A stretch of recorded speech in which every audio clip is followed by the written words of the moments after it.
جب دشمن آئیں گے تو وہ تیز دوڑنے والا گھوڑا بھی یہ خندق عبور کر کے مدینے کی طرف نہ آئے, جنگ ادھر کی ادھر ہی رہے, اس لیے خندق کھودی گئی تھی. خندق کھودی, پھر آئے دشمن پورے پڑاؤ کے 12,000 کی تعداد میں, اور جنگ ایسی نہیں ہے کہ ایک دن دو دن, بلکہ وہ جنگ بھی مہینے بھر تک تھی. وہ لوگ پڑاؤ ڈال کر رکھے تھے, اور ادھر صحابہ مدینے سے باہر ہیں, ان کے بچے ہیں, بیویاں ہیں, گھروں میں ہیں, ان کو سامان کون دیتا, ان کے گھر کون چلاتا, اور پلس یہ ہے کہ کھانے پینے کی کوئی چیز نہیں ان کے پاس. جنگ خندق کے موقع پر ایسا تھا, ایک کھجور 10 صحابہ کھایا کرتے, ایک کھجور, اور دن بھر اسی طرح رسول پاک صلی اللہ علیہ وسلم کے ساتھ کھڑے تھے, یہاں تک کہ دشمنوں کی فوج میں گوشت بھونا جا رہا ہے, روٹیاں پکائی جا رہی ہیں, سالن کی خوشبوئیں آ رہی ہیں, لیکن مجال ہے. ایک روایت مجھے بتا دو کہ رسول پاک کے صحابہ نے کبھی ان کے کھانے کو دیکھ کر کے یہ سوچا ہو ادھر کی پارٹی میں جائیں گے کچھ کھانا مل جائے گا, روٹی بوٹی مل جائے گی, بلکہ یہاں تک کہ نبی پاک صلی اللہ علیہ وسلم نے فرمایا کہ بھوک نے تمہیں پریشان کر دیا ہوگا اور ادھر سے کھانے پینے کی خوشبوئیں آتی ہیں. صحابہ نے کہا یا رسول اللہ, جب کبھی اس طرح بھوک پریشان کرتی ہم آپ کے چہرے کو دیکھ لیتے ہیں. وہ اپنی تمام تکالیف کو بھول جاتے تھے, صرف نبی ہمارے ساتھ ہے, رسول پاک ہمارے ساتھ ہے. اس جنگ کے بارے میں عرض کرتا ہوں میرے عزیزو, بڑا امتحان تھا یہ, بڑا امتحان. میں کیوں کہہ رہا ہوں یہ باتیں, اس لیے کہ مدد اللہ کی ان کے ساتھ اس لیے آتی تھی کہ حضور کے ساتھ چلتے تھے, حضور کے ساتھ آگے بڑھتے تھے, تب اللہ کی مدد آتی. تم یہاں بیٹھ کر کے دعائیں کرتے ہو, سنت پر عمل کرنا نہیں ہے, دین پہ عمل کرنا نہیں ہے, نہ حضور پاک کی شریعت کا خیال کرنا ہے, گھر میں بیٹھ کر کے گڑ گڑانے سے کیا ہوگا. وہ صحابہ کیا کیفیت تھی. خندق کی جنگ ختم ہو گئی, مہینے بھر 2 مہینے بھر کے بعد صحابہ مدینے کی طرف لوٹ رہے ہیں, زخمی حالت میں ہیں, سب زخمی تھے. کسی کے تیر لگا, حضرت سعد بن معاذ, حضرت سعد رضی اللہ تعالیٰ ایک صحابی انصار میں سے, ان کی رگ کٹ گئی تھی تو خون رکتا ہی نہیں تھا, یہاں تک کہ حضور صلی اللہ علیہ وسلم نے ان کے ہاتھ کو پکڑا تو حضور کا پورا جسم خون سے بھر گیا. حضرت سعد اس طرح کے زخمی صحابہ تھے. جب چل کر مدینے کی طرف آ رہے تھے, بیچ راستے میں, مدینہ نہیں پہنچے, جبرائیل امین علیہ السلام آئے, عرض کیا یا رسول اللہ, رب تبارک و تعالیٰ کی منشا یہ ہے یہیں سے آپ قبیلہ بنو نذیر کے مقابلے میں جنگ کے لیے نکل جائیں. اتنے بڑے جنگ کے بعد آ رہے ہیں صحابہ, مدینہ قریب ہے, اور بیچ میں جبرائیل امین آئے, رسول رحمت صلی اللہ علیہ وسلم, وہ یقیناً رفیق ہیں, شفیق ہیں, جن کے بارے میں قرآن کہتا عزیز علیہ ما عنتم حریص علیکم بالمؤمنین رؤوف الرحیم. تمہارا تکلیف میں پڑنا اس رسول کو دیکھا نہیں جاتا, وہ نہایت ہی رحم دل ہے. صحابہ کی طرف دیکھتے ہیں, کہتے ہیں اتنے تھکے ہوئے ہیں, ان سے ایک بار پوچھ تو لوں. ظاہر سی بات ہے مہینوں کے بعد کوئی آتا ہے, ہم بھی سفر سے آتے ہیں, آپ ڈائریکٹ بلائیں تو ہم کہیں گے ارے نہا دھو کے تو آؤں, بچوں سے بات تو کر کے آؤں, کپڑے بدل کے تو آؤں. صحابہ کرام یہ کہتے کہ زخموں کی مرہم پٹی کر کے آئیں, بیویوں سے مل کر کے آئیں, بچوں کو کوئی بات کر کے آئیں. حضور صلی اللہ علیہ وسلم نے صحابہ کو بیچ راستے میں رکایا اور پوچھا اے میرے عزیز صحابہ, جبرائیل امین آئے تھے, کہا کہ یہیں سے بنو نذیر کے مقابل میں جانا ہے, تمہارا مشورہ کیا ہے. صحابہ کہتے ہیں یا رسول اللہ دیر کس بات کی, چلے ابھی چلتے ہیں, دیر کس بات کی, ابھی چلتے ہیں. وہ کیسے عظیم انسان تھے جو نبی پاک صلی اللہ تعالی علیہ وسلم کے ساتھ قدم بقدم تھے, جس کی وجہ سے قرآن کہتا ہے رضی اللہ عنہم ورضوا عنہ, اللہ ان سے راضی ہوا اور وہ اللہ سے راضی. یوں ہی مدد نہیں آئی تھی, وہ حضور کی شریعت طاہرہ, حضور پاک کے مزاج پر پورا اترنے کی کوشش کرتے. آپ کو پتا ہے ہم تو بولتے بولتے تھک گئے, کئی لوگوں کو ہماری بات ہو سکتا ہے بے اثر ہو جائے, لیکن میں تو آپ سے کہتا ہوں کہ حضور سے اگر محبت ہے تو ٹھنڈے دل سے کبھی سوچتا کہ میرے نبی کو کیا چیز اچھی لگتی ہے, کیا چیز بری لگتی ہے. بری لگتی ہے تو میں اپنے محبوب کو ناراض تو نہ کروں, میں اپنے نبی پاک کو ناراض تو نہ کروں. مدینہ طیبہ میں ایک شام ایسی ہے, حضرت انس صحابی 10 سال کی عمر کے تھے, شراب حرام نہیں تھی اور شراب کے مٹکے بھر بھر کر کے پیے جاتے تھے. وہ کہتے ہیں میں ایک دکان میں کام کرتا تھا جہاں لوگوں کو شراب پلائی جاتی تھی برتن میں. شام کا وقت تھا, مدینے کی گلیوں میں اچانک آواز آئی, ایک ندا دینے والے نے ندا دی, یا ایھا المسلمون قال رسول اللہ صلی اللہ علیہ وسلم حرمت الخمر, اے مسلمانوں اللہ کے رسول صلی اللہ علیہ وسلم نے آج فرمایا ہے شراب حرام ہو گئی. اعلان ہو رہا تھا مدینے کی گلیوں سے. حضرت انس کہتے میرے ہاتھ میں شراب کا مٹکا تھا, نیچے گر گیا, اور جتنے لوگ بیٹھے ہوئے تھے کوئی منہ تک لگایا تھا تو وہیں سے اس نے پٹک دیا, ایک قطرہ بھی ہونٹ کو لگنے نہیں دیا. کسی نے آدھا پیا تو وہاں چھوڑ دیا. یہ نہیں ہے کہ دیکھیں آج کا آج پی لیں گے, بعد میں دیکھیں گے, کل سے توبہ کر لیں گے, شام سے نیک بن جائیں گے, یا پھر معلوم تو کر لیے اعلان کرنے والا صحیح میں کر رہا ہے, یا حضور سے بات تو کر کے دیکھیں. نہیں, ان کا مزاج یہ تھا, صحابہ کی بات آئی ہے رسول اللہ کی, بات آئی ہے نبی پاک کی, اس کے بعد ہمارا مزاج نہیں چلے گا, اب چلے گا تو رسول اللہ کی بات ہی ہوگی. اپنے اوپر لازم کر لیا تھا, اس لیے مدد آتی تھی. قرآن کہتا ہے اے محبوب آپ فرماتے ہیں اگر تم اللہ سے محبت کرتے ہو تو میرے پیچھے چلو. حضور کے پیچھے چلنا یہی دین ہے, یہی شریعت ہے. عزیزان گرامی وقار, دعائیں بھی باریاب ہوں گی, دعائیں بھی قبول ہوں گی, بس میدان میں اتر کر کے تو دیکھو. بعض لوگوں کو یہ لگتا ہے میدان میں اترنے کی بات کرتے ہیں تو پروٹیسٹ کے لیے, جنگ کے لیے. نہیں میرے عزیزو, بہت ہو گئے پروٹیسٹ, بہت ہو گئے. میں جس میدان میں اترنے کی بات کر رہا ہوں وہ عمل کا میدان ہے. اپنی خواہشات کو پیچھے رکھو اور عہد کرو کہ مجھے چلنا ہے تو رسول اللہ کے مزاج کے مطابق چلنا ہے.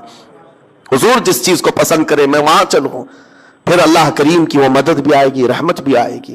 ہم بیٹھ کر کے یوں ہی تسبیح گھماتے رہیں, بدلنا نہیں چاہتے اپنے آپ کو, چھوڑنا نہیں چاہتے جن کی لت ہمیں لگی ہوئی ہے, جن برائیوں کی عادت ہمیں پڑی ہوئی ہے اس کو نکالنا بھی نہیں چاہتے, اور بار بار مدد کی دعائی بھی دیتے ہیں. اسی لیے میرے عزیزوں قرآن کہتا ہے ان اللہ لا یغیر ما بقوم حتی یغیروا ما بانفسہم, بے شک اللہ تعالیٰ اس وقت تک کسی کی حالت نہیں بدلتا جب تک وہ بندہ خود اپنی حالت بدلنے کی فکر نہیں کرتا. وہ قوم اپنی حالت بدلنے کی فکر نہیں کرتی, اس وقت تک اللہ اس قوم کی حالت نہیں بدلتا. اور بدلنا چاہے رب تعالیٰ تو کتنی جلدی بدلتا ہے. یہ بھی حدیث قدسی میں میرا رب فرماتا ہے اگر تم ایک قدم آگے بڑھو گے میری رحمت 10 قدم آگے بڑھ کر لے لے گی. ہاں یہ بھی حدیث قدسی ہے, تم ایک بالشت آگے بڑھو گے تو رب تبارک و تعالیٰ کی رحمت ایک قدم آگے بڑھ جائے گی. وہ ہم وقت تمہیں قبول کرنے کو تیار ہے, لیکن شرط یہ ہے کہ آؤ تو صحیح. جس کو شاعر نے کہا تھا ہم تو مائل بکرم ہے کوئی مانگنے والا ہی نہیں. اللہ کریم وہ رحمت فرمانے والا ہے, لیکن آئے تو صحیح کوئی. اللہ تبارک و تعالی ہمیں حضور کی شریعت اور ان کے مزاج کے مطابق جینے کی توفیق عطا فرمائے.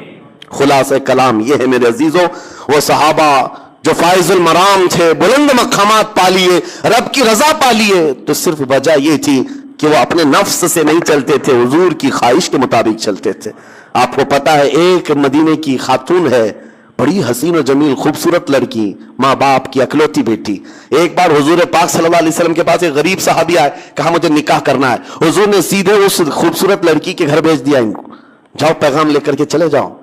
اور یہ غریب ایسے تھے شکل سے بھی ان کی کوئی خاصی توجہ نہیں تھی, شکل ایک کالا رنگ تھا. حضور پاک نے جب فرمایا کہ جاؤ فلاں گھر میں ایک نوجوان لڑکی ہے, نکاح کا پیغام. جب وہ گئے ماں باپ بیٹھے ہوئے تھے, لڑکی اندر ہے, جوان لڑکی, مدینے کی خوبصورت لڑکی. ماں باپ نے پوچھا کیسے آنا ہوا, کہا رسول پاک صلی اللہ علیہ وسلم نے بھیجا, آپ کے گھر بیٹی ہے, میں نکاح کا پیغام لے کر آیا. انہوں نے شکل دیکھی اوپر سے نیچے, کہا آپ کو حضور نے بھیجا, کیا کرتے ہو؟ کہا غریب آدمی ہوں, مال دولت تو کچھ ہے نہیں لیکن کماؤں گا, میں نکاح کا پیغام لے آیا ہوں. ماں باپ ہے, ایک اکلوتی بیٹی حسین و جمیل ہے, ان کے دل پر ایک بات آئی, کہا آپ جائیے, ہم ابھی اپنی بیٹی کو نہیں دینا چاہتے, ابھی ہم اپنی بیٹی نہیں دینا چاہتے, حضور پاک صلی اللہ علیہ وسلم سے ہم بات کریں گے. وہ صحابی تو گئے, ان کا تو کہنا یہ تھا کہ روز میں جہاں پر بھی جاتا تھا ہر جگہ لوگ ریجیکٹ کرتے تھے, میرے لیے کوئی نئی بات نہیں تھی. وہ پلٹ کر حضور کی بارگاہ میں چلے آئے, لیکن اندر جو خاتون تھی لڑکی حسین و جمیل شہزادی باہر نکل آئی. ماں باپ سے پوچھا یا ابا جان کون آیا تھا؟ کہا فلاں آیا تھا. کہا کیا لے کر کے؟ کہا کہ حضور نے فرمایا کہ تیرے نکاح کا پیغام لے کر آیا. آپ نے کیا کہا؟ ہم نے اسے واپس کر دیا. اس لڑکی کی چیخ نکل گئی, کہا کہ آپ نے ایک عذاب کو دعوت دی, آپ نے عذاب کو دعوت دی گھر پر, رسول پاک نے بھیجا اور آپ نے اس کو منع کر دیا. کہا بیٹی وہ تیرے برابر کا نظر نہیں آ رہا تھا, نہ وہ مال میں ہے نہ شکل میں ہے. خاتون نے کہا بابا آپ نے اس کو دیکھا, بھیجنے والے کو کیوں نہیں دیکھا؟ جس نے بھیجا اس کو کیوں نہیں دیکھا؟